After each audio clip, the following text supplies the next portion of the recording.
Although the development of Ant-Man movie started in the late 1980s, but we'll be starting the story from the point when Marvel Studios head Kevin Feige came into play.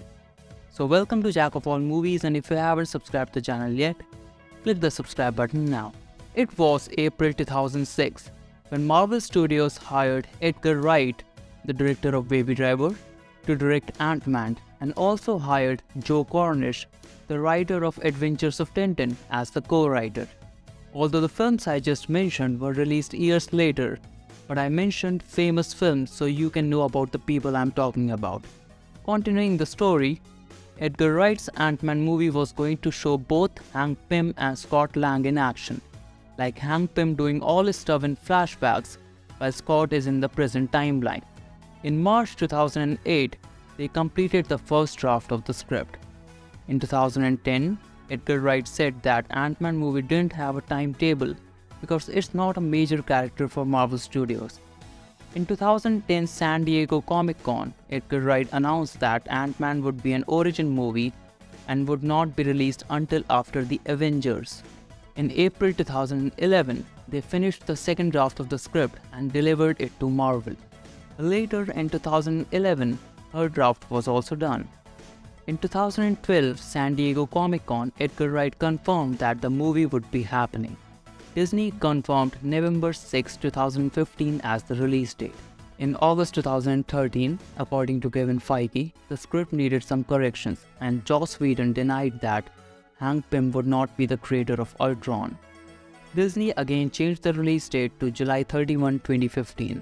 In October 2013, Paul Rudd and Joseph Gordon-Levitt were considered for the lead role of Hank Pym, but Levitt denied the rumors.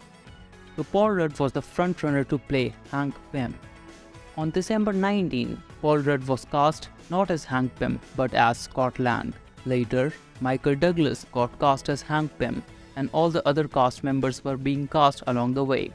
And Disney once again changed the release date to July 17, 2015. In March 2014, Edgar Wright and Joe Cornish submitted the fifth draft of the script. But after working on this project for so many years, Edgar Wright had to abandon Ant-Man movie on May 23, 2014, because according to him, he wanted to make a Marvel movie, but Marvel never wanted to make an Edgar Wright movie.